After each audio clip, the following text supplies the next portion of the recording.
Hello and welcome to today's class. And in this class, we'll be looking at least common multiple of numbers that are already thoroughly factorized. Okay. What many people do when they have this kind of question, which is find the LCM of 2 raised to power 2 times 3 and 2 times 3 raised to power 2. What many people do most times is to um, expand it, get the answer, then later find the LCM to it. But there's a very short way to get that, which we are going to look at today. Now, you have 2 raised to power 2 and then 2 raised to power 2 times 3 and then 2 times 3 raised to power 2. Now, when you look at this, what do you do? Take the highest power of each common prime factor.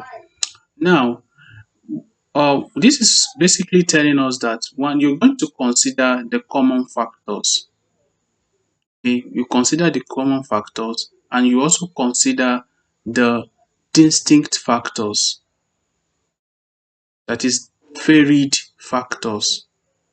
In this case, we are lucky, we only have common factors, which are 2 and 3. However, having seen that we have common factors which are 2 and 3, we are still going to consider the power. And for LCM, we pick the factor with the highest power. That is what this is talking about. Now look at here now, we have 2. Here on top here we have 2 raised to power 2 and right here we have 2 raised to power 1. And so our attention or what we are going to pick when we are finding our LCM is the one with the highest power. And we are going to pick 2 raised to power 2. Alright. So the next one here factor that we have here is 3. And the one with the highest factor, the highest power here is 2 raised to power 2. So for us to get our LCM, it's going to be 2 raised to power 2 times 3 raised to power 2. And that 2 raised to power 2 gives us 4, 3 raised to power 2 gives us 9, and 4 times 9 gives us 36. So the answer to this, the LCM of this is 36. You try to multiply out, like this one here will give you 12 and the one here gives you 36.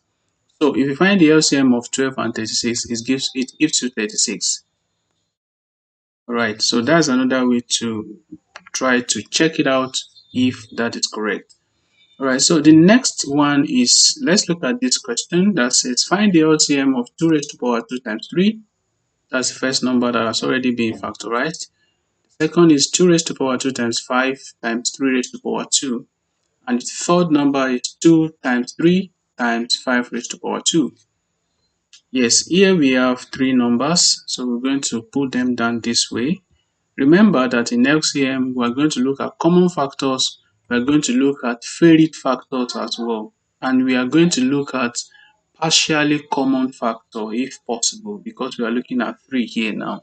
And I will explain what I mean by those ones. So, first of all, let's consider the common factor. And remember, when you consider a common factor, you are going to consider the one with the highest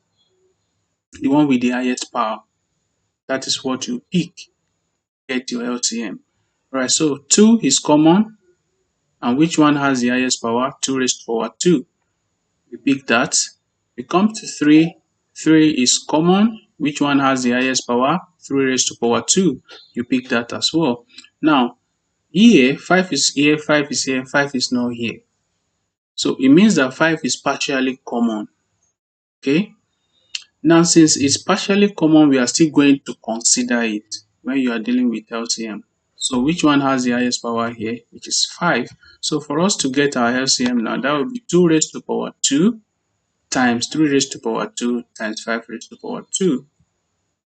And so here you can expand now to get your LCM. 2 raised to power 2 gives you 4 times 3 raised to power 2, 9 times 5 raised to power 2, 25. That will be 4 times 9 times 25. And if you multiply this, it gives you 900. So the LCM of what you have here is 900. Right, so let's look at how to do highest common factor or greatest common divisor of this form. So find the ACF of 2 raised to power 3 times 3 and 2 times 3 raised to power 2. Okay, so let's have it this way.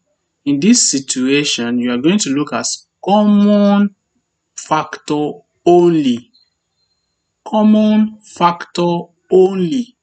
You don't need varied factor and you don't need partially common factor. You only need common factor only. In HCF of this format, you need the common factor only. And even in the common factor, you are not looking at the one with the highest power, you are looking with the one with the lowest power. Okay, here we have common factors which are 2 and 3. And so here is 2 raised to power 2 and here is 2. So in LCM, remember, we look for the one with the highest power, but in ATF, we look for the one with the lowest power. And here, the lowest power here is 2, so we consider 2. For 3 is common. We have 3 and we have 3 raised to power 2. So which one has the lowest power? This is 3. And so for you to find the LCM, that will be 2 times 3 or 3 times 2. And that will give you 6. So the ACF of this is 6. Right, let's look at that second example and find the ACF of it. Find the ACF of 2 raised to power 2 times 3, 2 raised to power 2 times 5 times 3 raised to power 2, and 2 times 3 times 5 raised to power 2. Let's put them down. Okay, remember we are dealing with LCM and we only need common factor. You don't need partially common factor and you don't need varied factor. Okay, so here now we have common factors to be 2 and 3. 5 is common in these two numbers, but it's not in the third number, so we don't need it because it is not thoroughly common. So 2, which one has the lowest power? This is the lowest power, which is 2. And for 3, the lowest power here is also 3. So your LCM is 2 and 3. 2 times 3. So 2 times 3 gives you 6. So the ACF of these numbers is 6. I hope you have learnt something today. And this will give you edge compared to people that will first of all uh, expand the index number given and later find the ACF. Thank you for watching. See you next time. Bye.